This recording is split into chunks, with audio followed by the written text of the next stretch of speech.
চাঁদি ফাটানো গরম পড়তেই সাপদের শীত ঘুম চটকে গেছে, ঘুমটুম চটকে তারা একেবারে সোজাসুজি চলে এসছে আড়মোড়া ভেঙে একেবারে মাটির ওপরে উঠেই ব্যাস শুরু হয়ে গেছে তাদের কাজ কারবার।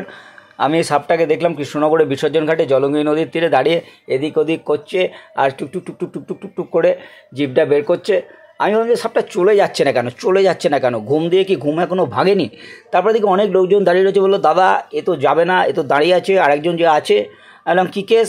বললো এদেরতে শঙ্খ লেগেছে, শঙ্খ লেগে দূর থেকে এরা ঝটপট করতে করতে এখানে এসে শেল্টার নিয়েছে। আর একটা আছে নিচের দিকে, আমরা সবাই তাকিয়ে আছি সে কখন বেরোবে, সেই জুড়িদার। তারা দেখা পাওয়া গেল না অনেকক্ষণ ধরেই। এর ছবিটাই তুলে নিলাম, দেখি এর মুখ বের করে রয়েছে, জিভ বের করে রয়েছে, তুলে ক্লান্ত হয়ে গেলাম। তখন চলে গেলাম অন্য জায়গায়, বললাম সাপ সকালবেলায় দেখলাম, সাপ দেখিয়ে আপনাদেরকে ভিডিওটা শেষ করে দেবো। তারপরে একটু বকফুল দেখায়। এই দেখুন বকফুলের বড়া অনেকটাই ভালো লাগে। বকফুলের দাম বেশি না, কিন্তু তাকে ভাজতে গিয়ে তেল ফেল যা খরচ হয় তার জন্য কিন্তু অনেক টাকা খরচা হয়। বকফুল দেখলেন, এবার আপনাকে অন্য কিছু দেখাই। একই অঙ্গে এত রূপ দেখিনি তো আগে। সজনে গাছ রয়েছে, বকফুল গাছ রয়েছে, তার সঙ্গে রয়েছে ধোদল গাছ, সব মিলেমিশে একেবারে চটকে ঘেঁটে হয়ে রয়েছে। দুই ভাই একসঙ্গে থাকতে পারে না, এতগুলো গাছ দেখুন একসঙ্গে জড়াবটকি বাঁধিয়ে কিন্তু বেশ সুন্দর রয়েছে। নিজেদের সবারই প্রেজেন্স কিন্তু একেবারে দেখাচ্ছে যে এই দেখো আমি আছি। এই দেখুন ধোদল গাছ, ধোদল একেবারে যখন সবুজ থাকে অনেকেই কেটে কুটে খেয়ে নেয় তরকারি রান্না করে, এখন ছোবড়া হয়ে গিয়েছে আর একটু রস টস কিছু নেই, বলে না যাও ধোদল চষকে যাও, এই সেই ধোদল।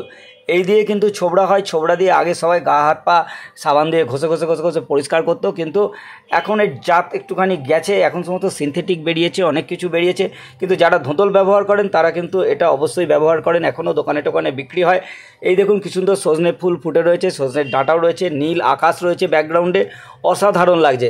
চলুন আরও একটুখানি কিছু দেখা যায় কি না দেখে নিই। এই দেখুন বাঁধের রাস্তা চলে গিয়েছে সোজা, আশপাশে অনেক বাড়িঘর রয়েছে, তারাই এই সমস্ত কাজটাজগুলো লাগিয়েছে। একটা প্ল্যান্টেশন তৈরি হয়েছে, তারা এখান থেকে এই সমস্তগুলো সংগ্রহ করে।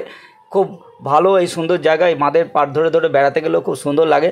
এই দেখে নিন কলা গাছ টলা গাছ সবই আছে কিন্তু এখানে। এই দেখুন ধোদল, তার পাশে এই ডাঁটা চিবালেও ছিবড়ে, ধোদলও ছিবড়ে, আমাদের সব কিছুই কিন্তু ছিবড়ে, মানে জীবনটাই পুরো ছিবড়ে হয়ে গেছে। এগুলো তারই কিন্তু সুন্দর উপমা। রস ফস কিন্তু এখন আর খুব বেশি নেই, রস টস যা ছিল নেপোই দই মেরে নিয়ে চলে গেছে। তাহলে দেখা হয়ে গেল ধোদল গাছ কীরকম হয়, বকফুল গাছ কীরকম হয়, সজনে গাছ কীরকম হয়। এবার প্ল্যান্টেশন দেখবে, একেবারে বাচ্চাদেরকে নিয়ে এসে পড়াতে হয়, দেখ অঙ্গজজনন কাকে বলে, তোরা বিয়েটা নিতে পড়েছিস অঙ্গজজনন, এই সেই অঙ্গজজননের উদাহরণ। একেবারে ডাল কেটে সজনের ডালগুলোকে লাগিয়ে রাখা হয়েছে, আসছে বছর আবার হবে, ডাটা হবে, তখন যদি বেঁচে থাকি আবার এই ভিডিওগুলো করে আপনাদের দেখাবো। আমাদের ছোটোবেলায় ডাঁটা সেভাবে বাজারে বিক্রি হতো না, বাড়িতেই গাছ ছিল, সেই গাছ থেকে ডাঁটা পারলে পাড়া প্রতিবেশীকে বিলিয়ে খাওয়া হতো। যেটুকু এক্সট্রা থাকতো ভিজে গামছা দিয়ে মুড়িয়ে রেখে দেওয়া হতো, একেবারে কম্পিটিশান করে ডাঁটা খাওয়া হতো। কেমন লাগলো ভিডিওটি অবশ্যই কমেন্ট করে জানাবেন।